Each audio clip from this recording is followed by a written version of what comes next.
महाविकास आघाडीचे उमेदवार राजन विचारे यांची भव्य रथयात्रा ठाणे शहरामध्ये संपन्न।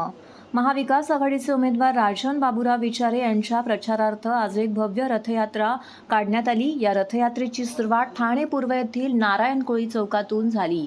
यात्रा अनेक प्रमुख ठिकाणी गेली।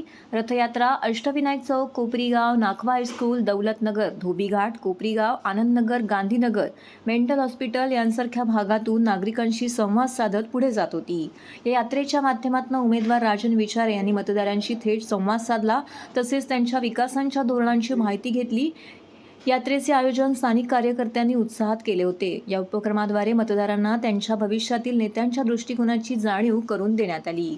राजन विचारे यांना पुढील वाटचालीसाठी परिसरातील महिला असू दे, ज्येष्ठ नागरिक असू दे यांनी पुढे येऊन अविष्ट चिंतन करत त्यांना पुढील वाटचालीसाठी शुभेच्छा देखील दिल्या।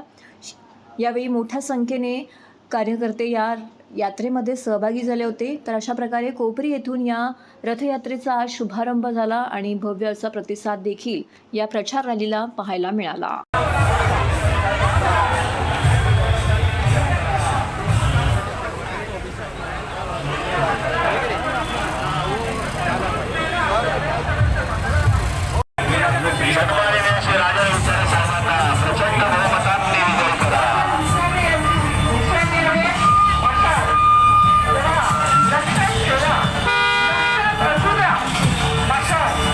प्रयत्न त्यांनी केला। शहराचा विकास पाहताना समाजातील प्रत्येक स्तरावर जात, धर्म, पंथ, लिंग, रंग, वयाचा आणि अठरा पगड जातींना एकत्र घेऊन कुठलाही भेद न मानता साऱ्यांना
मागे चला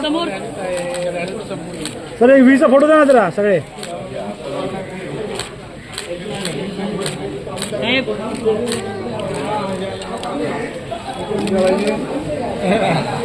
विजय पाहिजे फक्त।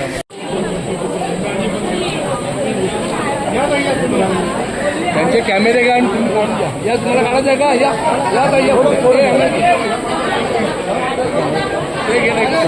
मला वाटतं ठाणेकर नागरिक हे उत्साहित असतात आणि तुम्ही बघितलं असेल गेले 3 महिन्यापासून या ठिकाणी इंडिया महाविकास आघाडी, काँग्रेस, त्याचबरोबर शिवसेना उद्धव साहेब, त्याचबरोबर शरदचंद्र पवार साहेब राष्ट्रवादी, संभाजी आणि RPI हे सर्व पक्षाचे लोक दिवस रात्र या ठिकाणी प्रचार करत आहेत। मला वाटतं पहिला राऊंड झालेली आहे, दुसरा राऊंडची सुरुवात या ठिकाणी कोपरी पाचपाकडी या मतदारसंघाचं नाव करत आहे आणि तुम्ही बघितलं असेल लोकांचा उत्साह भरपूर आहे। आज बघा एवढं टेम्परेचर असतानासुद्धा आज कित्येक हजारोच्या संख्येने या ठिकाणी या रॅलीमध्ये सहभागी झालेले आहेत। गेल्या 10 वर्षात तुम्ही बघितलं असेल आणि विशेष करून गेल्या 2.5 वर्षामध्ये ज्या पद्धतीने ह्या मिंजे सरकारच्या माध्यमातून या ठिकाणी जे काही आज गळचेपी आज तुम्ही बघितलं असेल संविधान बदलण्याचं काम आज त्यांना 400 कशासाठी पाहिजे की संविधान बदल आणि आज खऱ्या अर्थाने लोकशाही धोक्यात आलेली आहे आणि ही लोकशाही वाचवायची असेल, महाराष्ट्र वाचवायचं असेल तर आपल्याला सर्व जाती धर्माच्या लोकांना एकत्र करून या ठिकाणी जसं छत्रपती शिवाजी महाराजांनी स्वराज्य निर्माण केलं, त्याचबरोबर 18 पगड जाती, त्याचबरोबर 12 बलुतेदार आणखी सर्व जाती धर्मातील लोक यांना एकत्र करून हा महाराष्ट्र आणि देश वाचवण्यासाठी येणाऱ्या निवडणुकीमध्ये मला वाटतं 4 तारखेला याचा रिझल्ट आहे आणि मला विश्वास आहे या ठिकाणी इंडिया महाविकास आघाडीचे उमेदवार जास्तीत जास्त निवडून येतील आणि या ठाणे लोकसभा मतदारसंघातून गेले 10 वर्ष या ठिकाणी केलेली कामं लक्षात घेतात मला नक्कीच मदत. या ठिकाणी संपूर्ण भारतामध्ये तुम्ही बघताय की युतीचे जे उमेदवार ज्या भागामध्ये जातात ते त्या ठिकाणी सोशल मीडियाच्या माध्यमातून कोणाला चपलाचा हार, कोणा आकडणे, कोणाच्या गाड्या फोडणे अशा प्रकारचा नागरिकांचा मतदारांचा विरोध तुम्ही बघताय. आणि खास करून ठाण्यामध्ये तुम्ही बघताय की अजून राजीनाम्याचं सत्र सुरू आहे. निवडणुकीला फॉर्म भरताना आपापसामध्ये मारामाऱ्या सुरू आहेत. या ठिकाणी नाराजगी सुरू आहे. या ठिकाणी एकमेकांना शिव्या घालणं सुरू आहे. अशा प्रकारचा उमेदवार हा स्वतःच्या पक्षातल्या युतीच्या स्वतःच्या पक्षामध्ये देखील असमर्थता तिथे दाखवत आहे, असमाधीपणा आहे तिथे. आणि या ठिकाणी राजन विचारे हे इंडिया आघाडीचे जे लोकसभेचे उमेदवार आहेत त्या ठिकाणी त्यांचं सर्व ठिकाणी फक्त स्वागत होते. या ठिकाणी कार्यकर्ते जरी घेऊन जात असतील तरी आज आमचा रूट त्या ठिकाणचा होता, परंतु या नागरिकांनी आम्हाला येऊन भेटा म्हणून नागरिकांनी बोलवलं या ठिकाणी, म्हणून त्यांना रूट सोडून नागरिकांना भेटण्यासाठी गल्ली जावं लागते. सर्व नागरिकांना आवाहन करण्यात येत आहे की सध्या डासांमार्फत पसरणाऱ्या डेंग्यू या आजाराचा प्रसार रोखण्यासाठी प्रत्येकाने पुढीलप्रमाणे कार्यवाही करावी. डेंग्यू आजार एडिस इजिप्ती हा डास चावल्याने होतो. या डासांची पैदास साचलेल्या किंवा साचवलेल्या स्वच्छ पाण्यामध्ये होते. 8 दिवसांपेक्षा जास्त दिवस पाणी उघडे व साचून राहिल्यास त्यात डास अंडी घालतात. अंड्यांच्या अळ्या तयार होऊन पुढे डास तयार होतात. यासाठी आपल्या घरातील पाणीसाठे उदाहरणार्थ बॅरल्स, पिंपे, टाक्या, हौद, रांजणे इत्यादी दर आठवड्याला रिकामे करून घासून पुसून कोरडे करून पुन्हा भरावे. 1 दिवस कोरडा दिवस म्हणून पाळावा. पाणी साठ्यांना घट्ट झाकणे बसवावीत किंवा जुनी साडी, चादर, धोतर यांनी बांधून झाकून ठेवावीत, म्हणजे डास त्यात जाऊन अंडी घालणार नाहीत. घराच्या गच्चीवर, आजूबाजूला, अंगणात कोठेही पाणी साचू देऊ नये. भंगार सामान उघड्यावर टाकू नये. उदाहरणार्थ टायर्स, प्लास्टिक सामान, कुंड्या, टाकाऊ वस्तू इत्यादी. अशा सामानात पावसाचे पाणी साठून त्यात डेंग्यूच्या डासांची पैदास होते. घरातील कूलर्स, फ्रीजच्या पाठीमागील ट्रे हे देखील वेळोवेळी कोरडे करावेत. लक्षात ठेवा, नुसत्या फवारणीने डास घनता कमी होत नाही, तर त्यासाठी डास पैदास ठिकाणे नष्ट करणे ही आपल्या सर्वांची जबाबदारी आहे. कोणताही ताप अंगावर न काढता जवळच्या शासकीय रुग्णालयात मोफत औषधोपचार घ्या. अशा प्रकारे नागरिकांनी सहकार्य केल्यास डेंग्यूचा प्रसार रोखणे सहज शक्य आहे.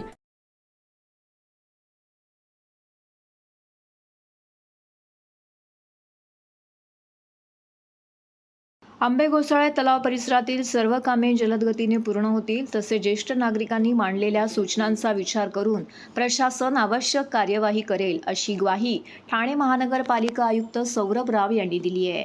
शनिवारी सकाळी 7 वाजता उथळसर प्रभाग समिती क्षेत्रात सर्वकष स्वच्छता मोहिमेस सुरुवात झाली.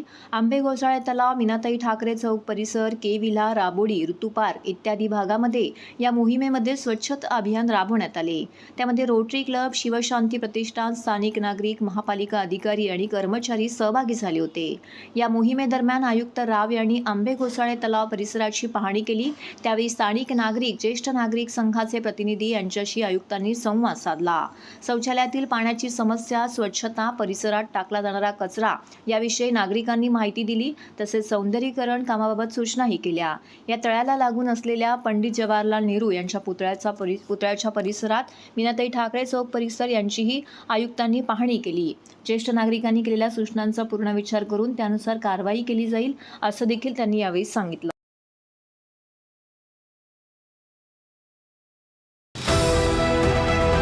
DJSB सौर शक्ती कर्ज. गो ग्रीन, करा वीज बिलावर बचत.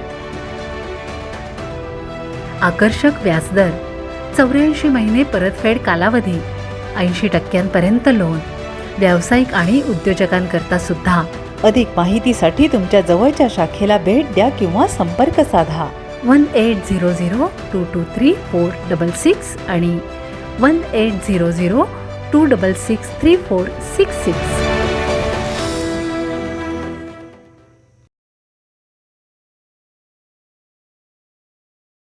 महायुतीचे शिवसेनेचे उमेदवार नरेश म्हस्के यांचा प्रचाराचा धडाका सुरू. रेल्वे प्रवाशांसमवेत संवाद, राष्ट्रीय स्वयंसेवक संघाच्या ज्येष्ठांचे घेतले आशीर्वाद. शुक्रवारी उमेदवारी अर्ज दाखल केल्यानंतर ठाणे लोकसभा महायुतीचे शिवसेनेचे उमेदवार नरेश म्हस्के यांनी सकाळपासूनच गाठीभेटींद्वारे प्रचाराचा धडाका सुरू केला आहे. शिवसेना, भाजप, राष्ट्रवादी काँग्रेस, मनसे, रिपाई व मित्रपक्षांचे कार्यकर्ते यावेळी उपस्थित होते. ठाणे रेल्वे स्थानकातून दररोज लाखो प्रवासी नोकरी आणि व्यवसायानिमित्त रेल्वेतून प्रवास करत असतात. फलाट क्रमांक 1 येथे शनिवारी सकाळी 6:30 वाजता नरेश म्हस्के यांनी प्रवाशांसमवेत संवाद साधला आणि आपल्या प्रचाराचा श्रीगणेशा केला. ठाणे प्रादेशिक मनोरुग्णालय येथील विस्तारित रेल्वे स्थानक, वाढती गर्दी आणि रेल्वे अपघात, पादचारी पूल अशा विविध प्रश्नांवरती यावेळी नरेश म्हस्के यांनी प्रवाशांशी चर्चा केली. जनहिताचा वारसा असलेल्या आणि देशाभिमानाने बाळकडू पाजणाऱ्या राष्ट्रीय स्वयंसेवक संघाच्या ठाण्यातील सेवा संघाला नरेश म्हस्के यांनी भेट देऊन अनेक ज्येष्ठ स्वयंसेवकांच्या शुभेच्छा आणि आशीर्वाद स्वीकारले. पंतप्रधान नरेंद्र मोदी यांनी गेल्या 10 वर्षात देशात तर गेल्या 2 वर्षात राज्यात महायुतीने केलेल्या विकास कामांबाबत यावेळी मनमोकळ्या गप्पा मारल्या.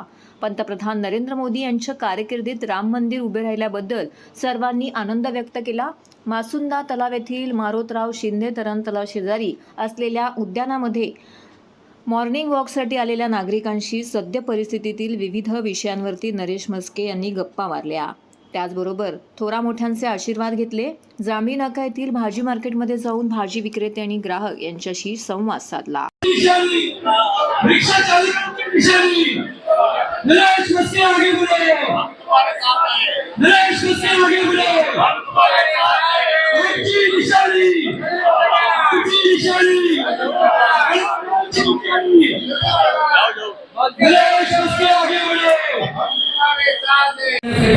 आपण या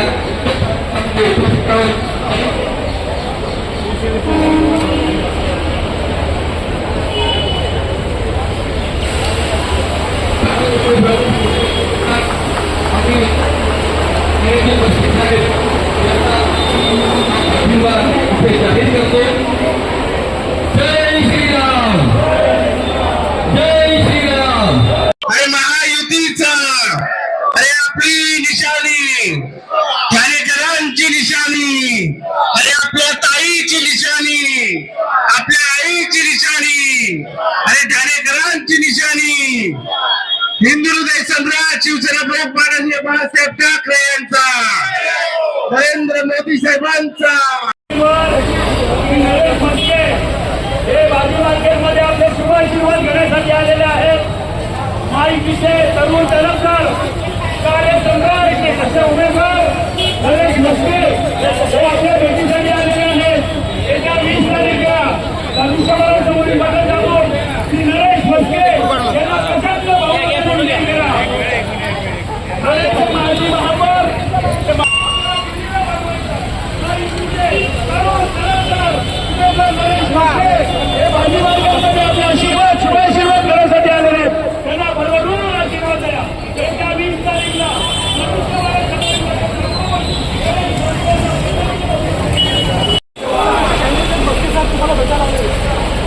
अरे ठाणेकरांची निशाणी, आपली निशाणी, मोदी साहब तुम आगे बढ़ो, हम तुम्हारे साथ हैं, तुम आगे बढ़ो, हम तुम्हारे साथ हैं, तुम आगे बढ़ो, हम तुम्हारे साथ हैं. लोकसभेचे कॅन्डिडेट म्हस्के साहेब भेटायला आले तुम्हाला. अरे आपली निशाणी, ठाणेकरांची निशाणी, अरे आपल्या ताईची निशाणी, आपल्या आईची निशाणी.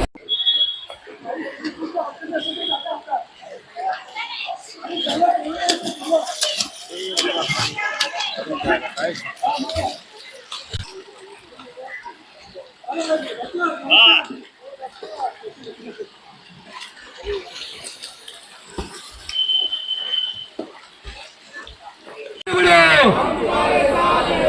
बस के आगे बढ़ो, नरेंद्र मोदी आगे बढ़ो, एकनाथ शिंदे आगे बढ़ो, देवेंद्र फडणवीस आगे बढ़ो, राज ठाकरे आगे बढ़ो, पवार आगे बढ़ो,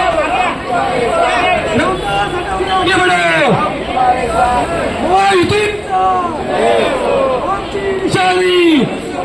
आमची निशाणी, ठाणेकरांची निशाणी, ठाणेकरांची निशाणी, रिक्षा चालकांची निशाणी, रिक्षा